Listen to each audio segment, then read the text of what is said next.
Ayan, hello everyone. Welcome back po muli sa aking channel. Ayan, for today's video guys, ako nga po pala ay nangunguha na naman ako. Ahoy na naman tayo guys. Pero for this time, hindi po tayo sa mundo. Hindi po tayo sa bahay. So, bali, kinukuha ko guys ay ito yung tanga ng mangga. At yan po ay tinanggal ng aking bilas yung bagong pag. So, bali, tuyo na yan. Kaya, ready na siyang gamitin. Yan. So, bago nga po ang lahat, sa mga bago na po sa channel, huwag niyo nga po kalimutan mag-like at subscribe. And comment down below. Yun na rin po yung notification bell para update kayo every time po na may bago ang upload. So, yan guys. Bali, kinukuha ko lahat ng mga tuyo na yan guys. Kasi hindi na yan katapos.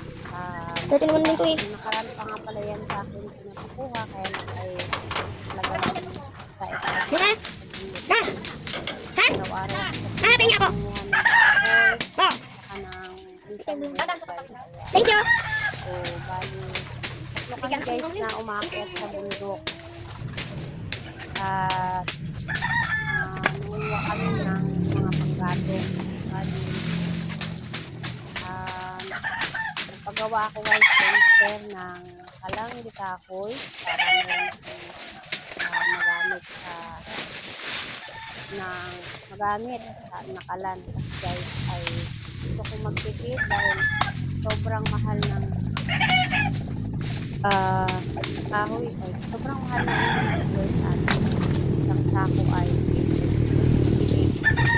so bali guys sako na sako na bigas sako ng fish o sako ng palay sako ng bigas so sobrang linis guys kaya yung ang sakong uli ay mabilis lang ubusin guys dami din namin guys yung gasol 1/4 po ang isang carry sa amin. So, dahil napakalaking halaga talaga kung isipin mo. Samantalang kung nagsisikahoy sa guys, ay libre lang. Wala kang gastos. Alam niyo guys, kahoy ay nakapag-good ang guys. Dahil yung kapitbahay ko dito ng mga lutong ulam sila. Ayan, bumibili sila ng kahoy sa amin guys. So, ang benta ko ay 100 isang bigis guys. So, minsan sila ng dalawang bigis. So, kahit pa paano, nakakaroon pa ako guys ng extra income habang ako ay hindi lamang ang gamit namin kuha ko pantindan pambili tapos kaya ay baon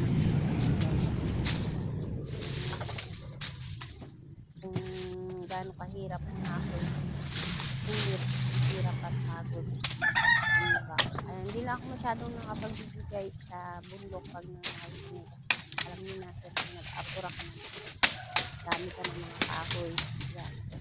Kaya ang ginagawa ko first video lang yung nakuha doon yun lang yung na-upload pero minsan mag-video rin ako guys para makita nyo doon kung ano yung itsura namin sa bundok.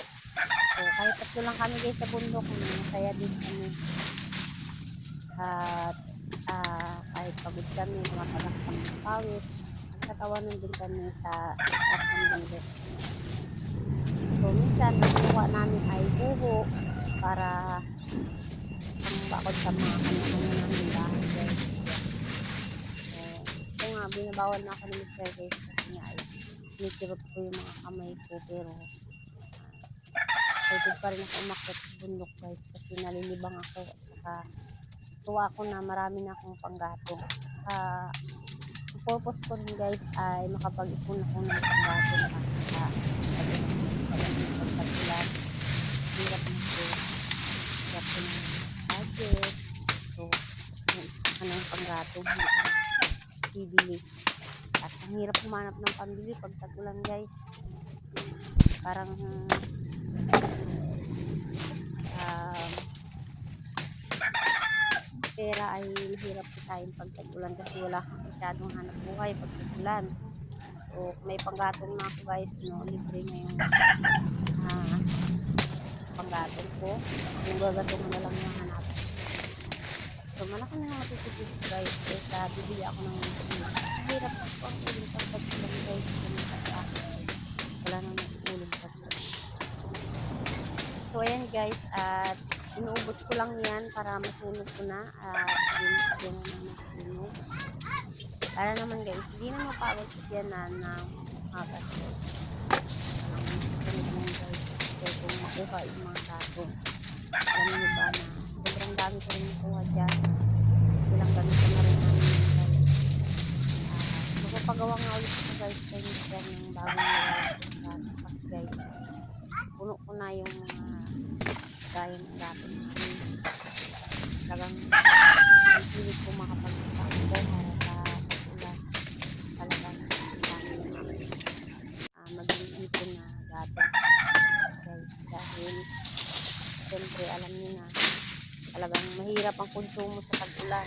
So, kung isa pa sa natin yung panggatong, mahirap. Marami tayong meron tayo agad na. Siyempre, yung mga kainan dito sa amin, mga naglulutong ulam, mas lalo sila bibili ng panggatong pag tag-ulan. So, yun yung aking sisikap na ano pa na pagdagan tayo guys. Kaya yan, kahit yung mangga ay kinuha ko kasi madingas na madingas din yan guys. Siyempre gatong din yan. Kaya yan, kinuha ko talaga yan na kuhanin. So kahit na simple lang guys yung extra income kahit pa paano nakatulong kay Mr. no. Kesa naman lagi lang ako nakatulala nag-iisip. Pero pag nasa bahay naman ako guys, meron pa akong extra income na pinag-iisip. Yun nga po yung doormat making. Hindi niyo po alam. Gumagawa rin po ako ng doormat. Sa mga gusto ko pong video, yan, try ko rin po na mag-video paano gumawa ng doormat. Sa ngayon, ito po muna ang panguha ko ng gatong. Yung pagkabalahan. Sana po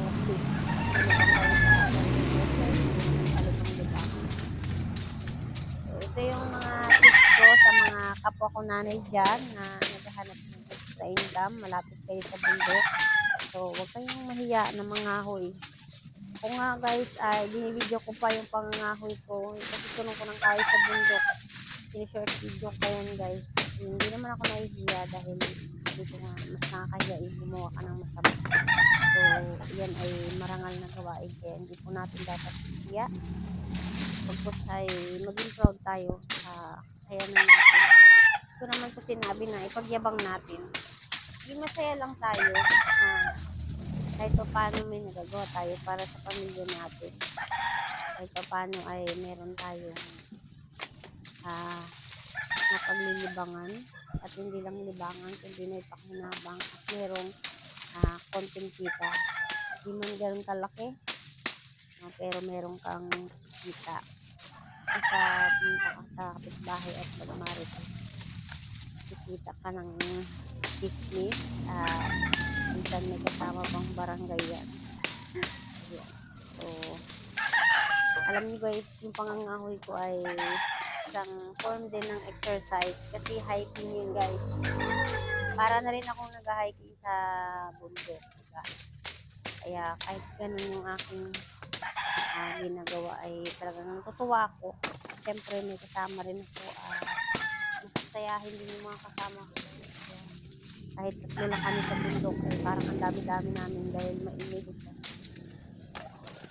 Tawanan din kami ng tawanan guys. Ayan.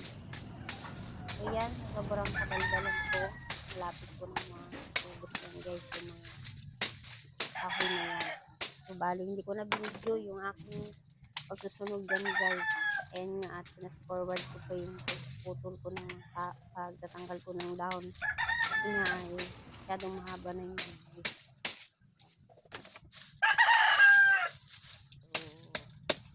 So lang po pala guys, salamat sa aking team coffee mates na patuloy pong sumusuporta at nagmamahal sa aking channel. Sa lahat po ng bumubuo ng team coffee mates, maraming salamat po sa inyo lahat. Lalo na po sa mga admin na mababait at patuloy na sumusuporta. Kahit na busy talaga ako guys, hindi ako halos makapag-premiere kasi po ay pag simula nung nagagawa na ako ng mga doormat guys, parang ito ko yung kamay ko na tingnan ng doormat, kaya hindi na masyado makapag-premiere. Wala eh. Nag-premiere ako palagi para mas magmas na pagkakit. Yun, okay lang yun guys. This ay kahit pa paano mayroon pa rin tayo na-upload. So maraming salamat po sa inyong lahat na patuloy pong sumusuporta at patuloy na nanonood sa aking mga video. Siyempre po sa mga bago lang po sa aking channel, huwag niyo pong kalimutang mag-like and subscribe and comment down below. Hit niyo na rin po yung notification bell. Updated po kayo every time na may bago akong upload. Samahan niyo po ako palagi sa aking journey. Sa journey ng isang nanay na maraming anak. Kaya ayan, nangangahoy na lang. Pero okay lang yun guys. Ang importante tayo gumagawa ng importante ay masaya tayo sa ating ginagawa at ulit tayo isaga para sa kaunlad ng pamilya. Kahit na simpleng mangangahoy lang, malaki rin yung impact ng ating pamilya guys, sa ating kabuhayan. Ayan. Ako hindi ko kinakaya yan guys, na nagtulong ako ng kahoy na puro kanyo yung kamay ko, hindi ako naisiya. Sabi ko nga nakakaya yung gumagawa ka ng masama, nakakaya pa mga guys, kasi pag hindi ka nakabayad talaga naman kaya kahit na simple lang yung ginagawa natin, basta nasa marangal tayo, tulong sabi lang tayong sobrang daldal guys talaga. Sana kayo daldal ako. Lahat na pala tayong tapos yan, at marami na yung aking sponsor up na tatanggal ng mga dahon. Yan, konti na lang po yung aking tatanggalan ng dahon dyan guys. After kung matanggalan ng dahon yan ay akin na yung sunugin at para hindi na mahirapan yung aking